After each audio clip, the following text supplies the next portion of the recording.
to just do a little rant on something that I was having a chat to a friend about who's actually in the group. She read something or was told something the other day about cold therapy, which is called cold thermogenesis, as being something that is not recommended for women to go below a certain temperature or something like that. So this gets my goat in that, you know, blanket statements are not only unhelpful, but they're not true. So, you know, the experience I've had as a health coach now for nearly 12 years is just this, that there is no one size fits all. There is no blanket statements, and it's much more about nuances. And that's what we need to address. Sorry, let's take the squeaky ball off my dog so you don't hear a squeak. That's what we need to look at it in the context of an individual's situation, metabolic health, and current bandwidth to deal with things and to make changes in their life. So, you know, cold thermogenesis has been well documented to be extremely beneficial. It produces something called mitohormesis. It's one of the things that we can do to stress our mitochondria safely to make it work stronger. It's like a muscle. So hormesis is a concept around our muscles. So, you know, we don't get stronger through the act of exercising. We get stronger through the act of recovery. So we stress our muscle, we stress our cardiovascular system, our heart. It responds by, you know, by healing and getting stronger. So mitochondria, mitohormesis is the same thing. And cold thermogenesis is definitely one part.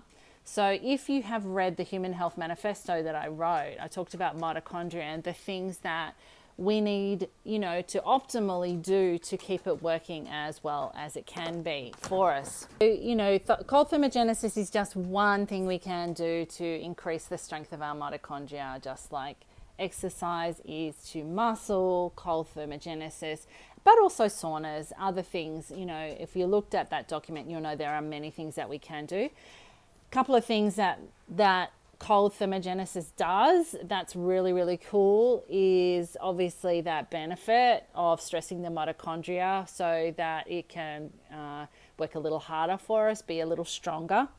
But the other thing it does is that it creates internal light in our mitochondria, and that's a very cool thing. So if we, you know, in that document I also talked about how we get our mitochondria from our maternal side.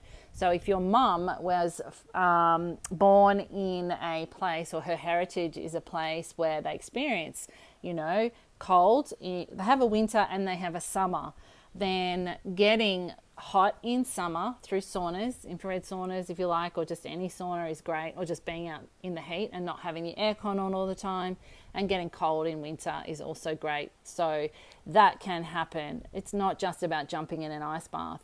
It can be having the heater off every now and again, allowing your body to adapt to the cold by being in the cold, being outside. You know, one of the habits I have is sort of being outside in shorts and t-shirt in the morning. Just again, it stresses the mitochondria and makes it stronger for us. So we have to think of our body. It is a machine, and it's about adaptation. So let's go back to that bullshit statement around cold therapy not being, you know, good for women under these conditions, blah, blah, blah. This is where we then need to take what we know around the benefits of it and put it into the context of our own situation.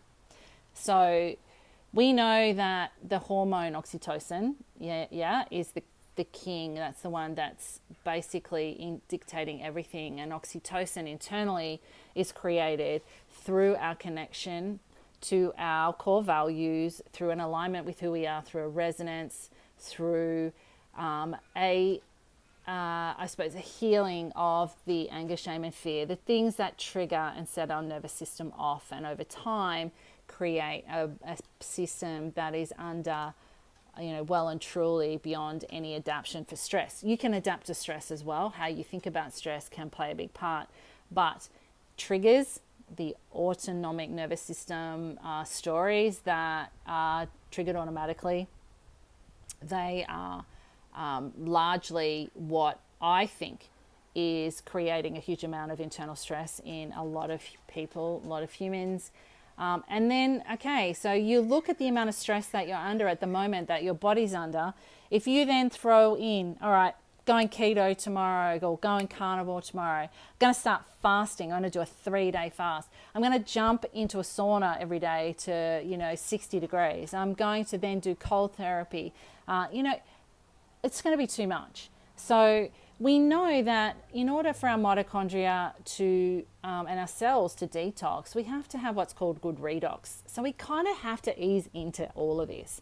And I think that's what I want to get across, and where people miss the big picture, that it is so nuanced, but it's so much about what is going on in the person's life at the moment. And, for many of my clients, it's not something I would recommend in the first year, let alone in the first week. I think it's, there are steps that we take. It's taken me years to implement many of the things I've put in that document. It's not something that I've done overnight.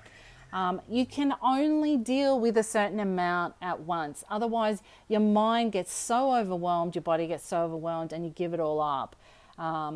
We have to allow ourselves to be a beginner, to take things slowly, and to give our mitochondria time to adapt. So if you are well adapted to cold thermogenesis, you ignore any blanket statements that says you should have it at a certain amount of temperature. What you want is a stress. There's no point in getting in it and not feeling the stress of it, not feeling the cold and not wanting to get out. It's just no challenge to the mitochondria then.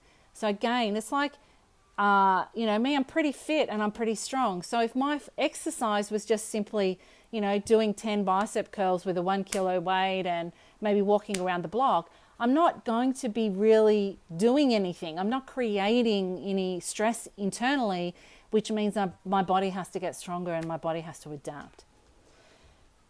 So yes, just wanted to have a little rant. I thought I would pop on, wish you all a Merry Easter, Happy Easter, but put that out there and understand that this is why coaching is an art, because all of us here as coaches have moved so far away from blanket statements and rules. It's crazy, like that's how we kind of start off. That's what we're looking for. We're looking for the blanket statements because our mind is wanting ease. But if you've learned nothing from your time in here so far, other than to know that none of this is easy, none of this is one size fits all, it's all nuanced, and take your time, take it one step at a time. Be kind to yourself, build things up slowly, and do not think this is an overnight fix, because it's simply not. It is far more about the direction that you are heading in.